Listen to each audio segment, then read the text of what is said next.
พอดีสั่งใหม่ก็จะเอามาส่งกันรอบค่ำพี่น้องสั่งใหม่สั่งวังกบเนาะ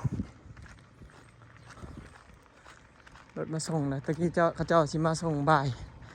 วันนี้ค่ำจะเห็นแล้วซะมาเบิ่งใหม่วงกบประตูบอยพี่น้อง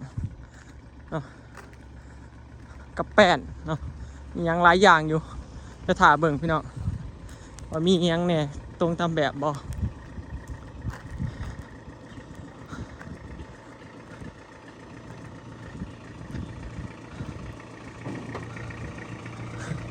รู้จักทางมาเชื่อได้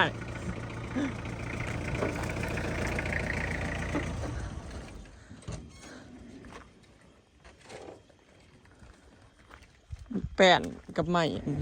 หน้า48ไฟแดงนี่ขึ้นจังมือเลย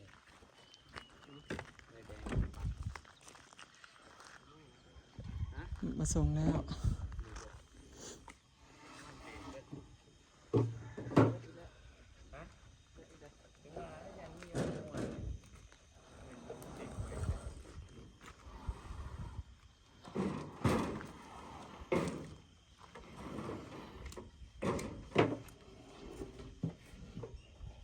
อันนี้บานประตูวงกบ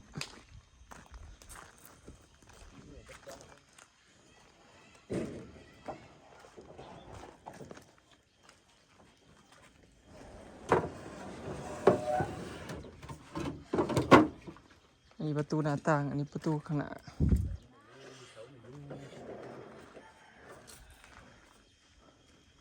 อันนี้ประตูห้อง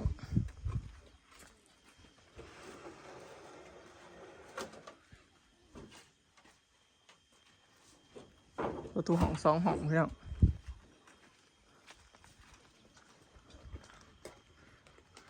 ลูกก็คือเมื่อทั้งพี่ดีกว่าเมื่อละเก่าดีแมนใกล้กันมาทั้งพี่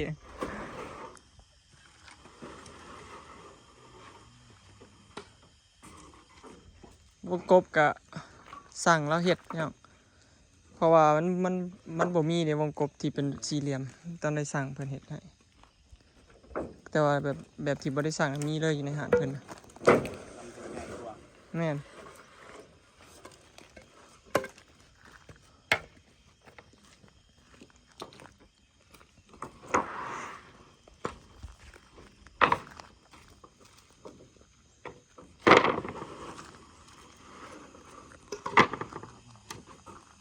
แป้นกับแป้นไม้แคนมีไม้แคนกับไม้จิกพี่น้อง2 อย่างมีแต่2 อย่างก็เลยเอาไม้แคน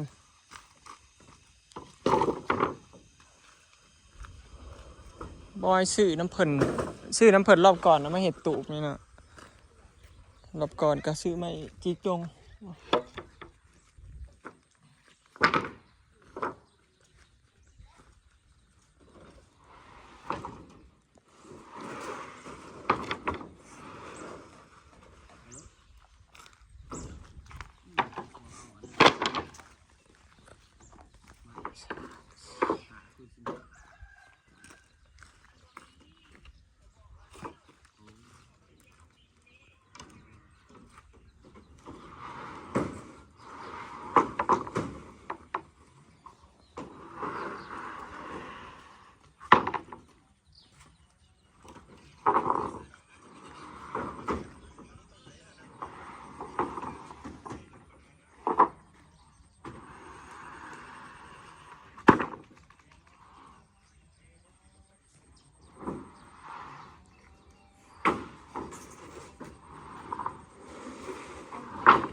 บ50ถ้าเบิ่งสีเบิดหลายบันไดพี่น้องมาเช็คบิน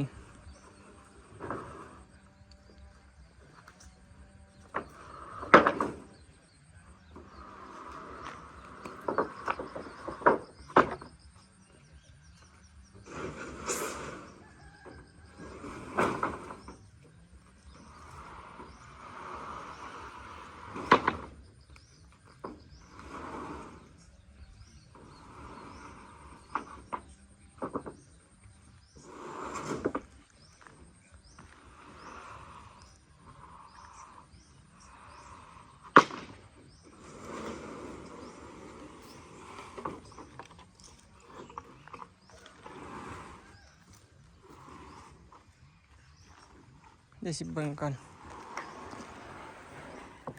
โต4 6 8 10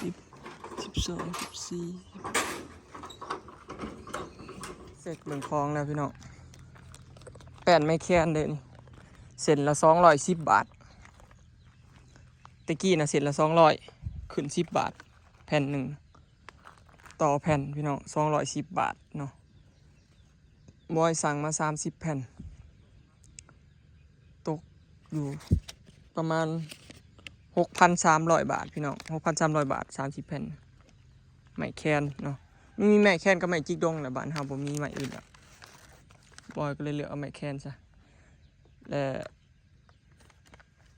ตะกี้นะไม้เส้นละ200เนาะขึ้นเป็น10 บาทพี่น้องลายเด้10 บาทนี่ก็ลายเด้เนาะขึ้นเส้นต่ออันนี้ก็คือกันเนาะอันนี้ไม้แอมหรือว่าไม้เส้นเอามาตอกแอมเพื่อนนะอันนี้20 โตพี่น้องบอยซื้อมา20 โตละ150 บาทพุ่นเด้ไม้เส้นซื่อๆนี่นะ คือมาอันนั้นไม้เส้นซื่อๆยังนี่เส้นเดียวแต่ปอดเลยพี่น้อง150 บาทเพิ่นแพงบ่จะว่าเนาะไม้แพงแฮงไม้เส้นหนึ่งนี่เกือบซ้ำเล็กเส้นหนึ่งเนาะ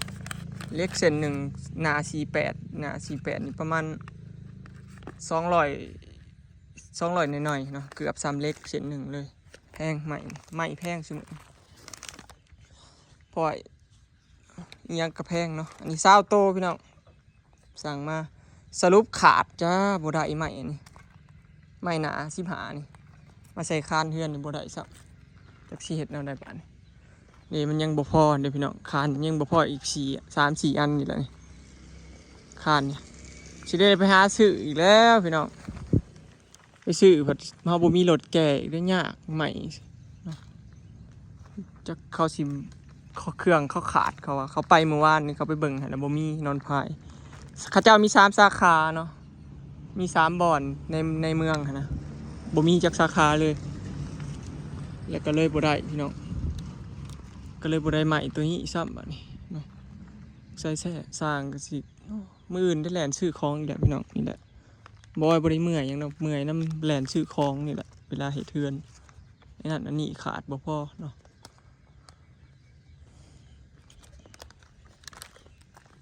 เด้บอนเหลี่ยมนี่บอยสิใส่บานกระถุงใส่กระจก3 บานเนาะปองเอี่ยม1บานกระถุง2 อันเนาะอันนี้ก็สิเป็นปองเอี่ยมนี่แหละถาคองนี่แหละพี่น้องมาเบิ่งวงกบข่อยนี่คันเอาวงกบนะสร้างเท้าแล้วก็เห็ดเป็นอยู่แต่ว่าไม้คันไม้บ่ดีวงกบมันถึกน้ำถึกฝนแล้วมันสิบ่ดีนะพี่น้องมันสิเปื่อยสิขาดเฮาก็เลยต้องซื้อตัวดีๆแบบนี้เลยสั่งพิเศษเลยสั่งพิเศษพี่น้องเพราะว่ามันบ่มีในห้างเนาะคันเฮาอยากได้แบบนี้เฮาต้องสั่งพิเศษแพงขึ้นไปอีกพี่น้องจากปกติวงกบนี่เขาเจ้าขาย700ต่ออันเนาะอันนี้นะคือ700 บาทอันนึงพี่น้องวงกบนี่อันนี้สั่งเขาเฮ็ดให้900อันนึงอันละ900พี่น้องทั้งหมด3 อัน1 2 3อันจ้านี่900 บาทต่ออันคูณเอาพี่น้องมาเบิดเท่าไหร่เฉพาะนี่ตัวนี้อีกพี่น้องบานกระถุงนี่บานกระถุง2 อัน อันนี้ก็สั่งพิเศษเบิดเลยพี่น้องเนาะแพงขึ้นไปอีกบาทนี่เอาจากปกติถึกๆนึงตกอันเฮ้ยอันนี้40 คูณเมตรซาว2 อันละ140 บาทพี่น้องป๊าดอันนี้หน่อยนี่อันหนึ่งนะป๊าดเถอะสั่งก็เห็ดให้พิเศษนี่โคตรแพงนี่นะแพงแฮงเนาะพอดีอันนี้เสร็จละ900อันนี้450อันนี้บ้านประตูเฮือนพี่น้องประตูห้องอันนี้บ้านประตูห้อง2 อันเนาะห้องเขาขันห้อง2 อันพี่น้องซื้อมาตะกี้ว่าสิเอาบ้านกระทุ่งคือกันแต่มันเป็นกระจกเคลื่อนไหม้นี่มันสิบ่ค่อยอย่างนั้นมันจะเสียงแตกเนาะลมฝนมามันโยกมันควายยันกระจกแตกก็เลยเลือกเอาเป็นไหม้ซะเนาะทาสีแบบนี้เนาะก็เลยเห็นเป็นไหม้ไปซะยกเว้นแต่กระจกแหวนใส่อลูมิเนียมเนาะนี่มื้ออื่นสร้างเขาสิมาเฮ็ดเนาะประมาณนี้พี่น้องอันนี้นะบ่ฮู้ฝั่งไทยเท่าไรพี่น้องวงกบใหม่แพงคือฝั่งลาวอยู่บ่วงกบใหม่นี่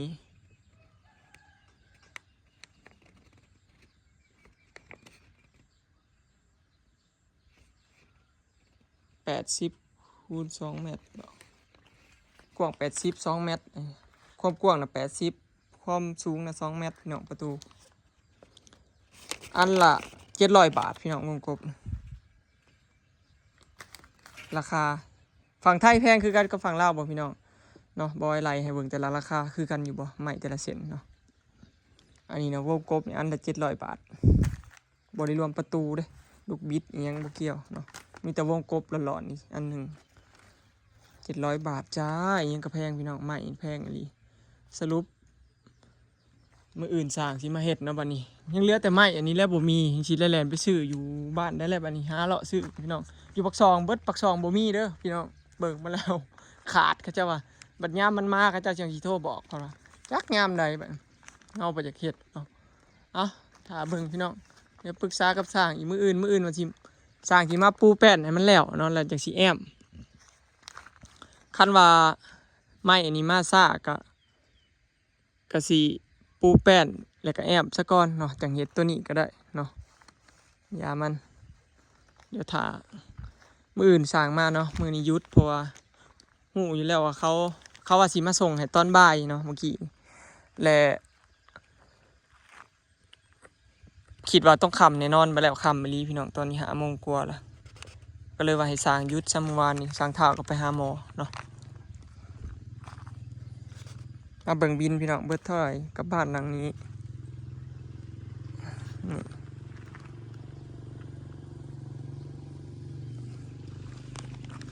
นี่มาเบิ่งเห็นแล้วจะตกใจไม้แค่นี้14,300 บาทพี่น้องป๊าดโธ่เฉพาะซื้อใหม่อันมาต่อมาเติมซื่อๆก็เบิดไป14,300แล้วยังบ่ครบแล้วนี่พี่น้องราคานี้ยังอีกยังไม่อันซีญัวไม่อันหนา15นี่มาไก่เตี่ยออกแป้นนี่เด้ยังอีก4ตัวหนึ่งนะราคาเส้นละ500 บาทคือว่าประมาณแพงพี่น้องเส้นละ500 บาทเด้ไม่อันหนา15นะแพงพี่น้อง50 บาทก็500 บาทก็พอที่ตกอยู่ 2,000 นี่แหละประมาณ 2-3 พันนี่แหละพี่น้องเนาะแพงจัดเลยนี่แหละเราอยากได้ตามแบบเราอยากได้ให้มันงามคือแบบคือรูปแล้วมันสีเบิดลายแบบนี้แหละพี่น้องเนาะเพราะอีกอย่างก็ต้องได้สั่งพิเศษสั่งแบบคือวงกบนี่มันกับบ่มีเนาะใหม่เขาก็ต้องใส่ได้วันเขาต้องใส่วงกบแบบใหม่แบบนั้นดิแต่ว่าเขาบ่มักพี่น้องอยากได้บานกระทุ่งบานแบบอลูมิเนียมงามนะมันสวยกับแบบว่าฝนตกกับบ่สาดเขาคือไม้อันเก่านะฝนตกแต่มันสาดเขาพี่น้องยามฝนสาดก็เลยเปียกเบิดห้องนอนนะสั่นเทิงคือยามฝนตกนะพอเฮิงไปใหม่แล้วมันหดเขาดิมื้ออื่นสงสัยสิได้แล่นไปซื้อไม้อันนี้จ่าชิบหายแล้วพี่น้องเนาะเพราะว่าบ่มีมาก็เจ้าเบิดเนาะ จักยามได้สิได้มื้ออื่นก็คือสิได้แอมหรือว่าแนวใดก็รอติดตามเบิ่งพี่น้องยังบ่ฮู้เนาะเดี๋ยวถ้าคุยกับสร้างอีกทีว่าสิสร้างเสร็จหยังก่อนเนาะต่อไปคลิปนี้ก็สิขอเก็บภาพบรรยากาศไว้สำนี้เด้อนะพี่น้องไม้มาส่งแล้วจ้าเด้ไม้นี่คุณ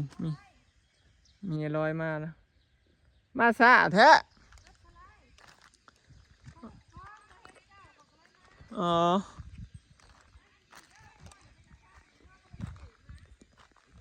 ว่าจิจบคลิปบ่พาจบพี่น้องให้มีรอยมาเบิ่งก่อนมาเบิ่งเฮ้ยเบิดลายอยู่เบิดลายเติบไม่ตัวใด ไม่หยัง ไม่ค้างอันนี้บ่ได้เอาบ่มีมันมีแต่หน้า12แล้วขอบ่เอา บ่เอาหั่นแล้วเขาเอาบ่มีก็เลยบ่เอา คือบ่ตายบ่ตาย 14,300เจ๊เพราะว่าอะไรก็ เพลงในวงกบ แม่นวงกบ ร้อยของผมคิด ปกติ700เด้ เอาสั่งนะ ว่านี่นะ10,000กับเท่าใดก็10,000กับ400เนาะ แม่น หับเบิ่งบ่ไหม แม่นครบละ งามอยู่บ่ล่ะค่ะลงเบิ่ง งามอันโตเฮาเลือกเป๊ะ นี่ไม่ย่าง แม่น เส้นแต่อันนี้แหละพี่น้องเอ้ยมันจะออกสี บ่คอยหาสร้างเขาสิทาสีหาเฮือนให้เฮาเบิดเด้ทาเบิดแล้วล่ะ ทาสี พอเขาเอาข่อยสิให้เขาทาแลกสแลกเบิดเลยเด้ทางใน อันนี้บ่ทากันปวกดีกันปวกยังทั่ว บ่ทาสีสแลกเลย แต่ว่าโค้งอิหยังที่เฮาเอาขึ้นทุกอย่างนี่ทากันปวกแล้วได้พี่น้อง แม่นแล้วนะ แล้วบ่ทุกอย่างเลย แม่นเป็นไดเฮ้ยวงกบสั่งมาแล้วพอดีมักบ่บานกระถุงมีรอยข่อยมักตัวนี้แล้วข่อยมันสีงามใส่ความใหญ่ใน40แต่ว่าเฮาเอาใส่กระจกในสีเหลือสำนี้พอได้ตะปอนหัว อิหยังคือกวางแท้ไง เม็ดเดียวกวางแล้วนะบ่กวางนะนี่นะบัดสร้างเข้ามาใส่อลูมิเนียมอีกก็สีแคบลงไปอีกเหลืออยู่ประมาณ80-70เลย เฮาเอากวางแมทแต่ว่าความสูงเฮาเอายาวแม่นบ่นี่ แม่นยาว แม่นแล้ว ถึกแล้ว ถูกแล้วพี่น้อง อันนี้ความกว้างมานี่นะอันนี้ความยาว ไม้จิกแล้วบัดนี้ ไม่อันต้องเขาเห็นวงกบพวกไม้จิกไม้อันนั้นแหละ เขาเลือกไม้จิกเลยแม่นบ่ แม่น อันนี้คอยเป็นเอาวงกบไม้พี่น้องมันบ่แพงดี แม่นกับมัน บ่ได้ว่า700บ่ 700 700นึงพี่น้อง แม่นขั้นนั้นขั้นแบบว่าพวกที่เขาอันเฮ็ดไปขายเลยน่ะถือคือตัวนี้700ตัวนั้นน่ะ900สั่งพิเศษปกติก็700สำกัน เขาสั่งเฮ็ด วงกบตัวอันปองเอี่ยมน่ะสำกันกับวงกบอัน เพราะว่าข้อย ประตู น่ะสิเอาประตูบ่ฮู้ว่าสิเอาเป็นประตูไม้หรือ UPVC พี่น้องประตูไม้เพิ่นไปมันก็เตื่อยเนาะ UPVC แล้วคันเฮาบ่ได้เอาอันนี้มันก็สิถือลงนี่2,000กว่า แม่น คันเฮาเอาเบิดโค้งอันนั้นก็ยังแพงอยู่เนาะ แม่นเอาตัวนี้แล้วเฮามันบ่ถือแดดถือฝนมันก็บ่เตื่อยดอก เอาไปเป็นเลยจ้ากระเทินได้เฮ็ดเนาะเฮาสิได้อยู่ไปโดนๆเด้พี่น้องเนาะ แม่น อันนั้นน่ะมันเอาอันเก่าได้ แต่ว่าเวลาฝนตกแล้วมันสิย่อยลง ถูก มันบ่ดีซอยสิขายประกาศขายพี่น้องเป็นมือสองเคยขายแต่โดนยังบ่ได้ขายเธอมีผู้ใดสนใจทำเธอมีไผ ใครอยากเอาไปแอมเที่ยงนา แอมเที่ยงหน้าเฮ็ดนั่นเฮ็ดนี่ก็ขายบ่แพงดอก ให้ราคามันลดแม่น ดีกว่าปลาถิ่น มันไปซื้อใหม่ก็2-3พัน มันยังดีเลยแหละ มีแต่เฮาไปทาสีใหม่ มันบ่ได้เพพี่น้องว่าง่ายซะเฮาม่างออกมาเฮือนใหม่ซื่อ อันนี้สิเป็นแป้นไม้ ไม้แคน เด้อพี่น้องแป้นไม้แคนกับไม้จิกต่างกันจังใดแต่ความทนมันก็ทนคือกันไม้จิกกับไม้แคน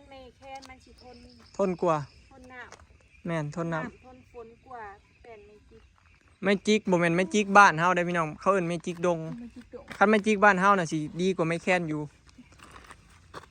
แต่มันบ่มี เพื่อนหลังเก่ามาปลูกหักบ่พอพี่น้องทั้งที่ บ่มันมีตัวแตกตัวหักเด้อ ทั้งที่บ่ได้ปลูกเข้าบ่ได้บ่ทั่วเนาะ แม่นไม้มันบ่ได้ได้บ่ทุกวันคือตัวนี้เด้นี่ที่จริงมันก็ไม้มางแต่เฮือนแล้วนี่นะแต่ว่ามันใช้บ่ได้มันบวบมันเก่าไม้ตัวนั้นก็ได้ทิ่ม คือสลอยเฮ็ดนี่เฮ็ดตามรูปเลยพี่น้องต่างกับเราบ่ได้ประตู บ่มีห้องประตูของโถง เพราะว่าเฮือนมันลังหน่อยกว่าในรูปแล้วมันลังใหญ่ แม่น เฮาก็เลยบ่ได้ประตูของโถงแต่เฮาได้ประตูข้างนั่นน่ะก็งามอยู่แล้วเนาะ แม่น แต่ว่าสลอยเฮ็ดเป็นเหลี่ยมเป็นมุมคือกันกับในรูปเลยเฮ็ดเฮือนต้องตามใจเจ้าของบ้านพี่น้องถ้าตามใจสร้างอ่ะคอยสร้างเฮือพี่น้องพอยายเท้าเตรียมเลยถ้าบ่ได้ตามแบบคอยสร้างเจ้ามาก เอ้ยมาอันนี้เลย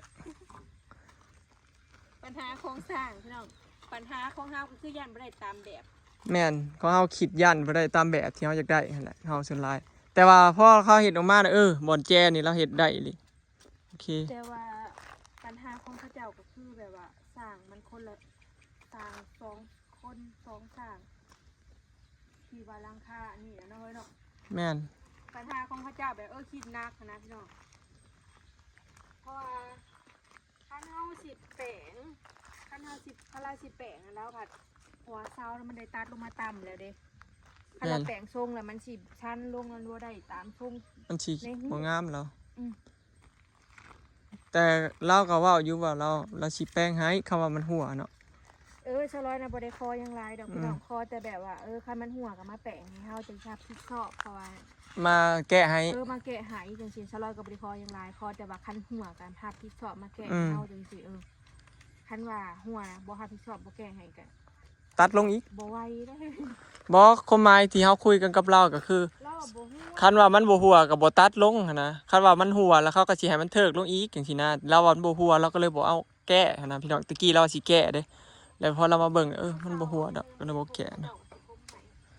โอเคเนาะพี่น้องคลิปนี้ก็สิขอเก็บภาพบรรยากาศไว้สำนี้เด้อเนาะพี่น้องมื้ออื่นคือสิได้ไปหาซื้ออยู่น้องบกบ่จักใหม่ เราสิมาส่งก็สั่งบ่น้องทุ่งเราได้มาแถวนี้เราจะมาส่ง บ่ยังบ่ได้ว่า เส้นเท่าใดน้องทง อาจจะบ่พออยู่เด้อพี่น้องแป้น เท่าใด จะไปดึกมาเด้อแป้นนะจะไปแช่น้ำไว้ บ่แม่นเส้นเท่าใดสั่งน้องทงอยู่ในเส้นละเท่า500คือว่า 400 400 500 พ จ้ะ อกัน พอมันกัน แป้นก็แค่ละ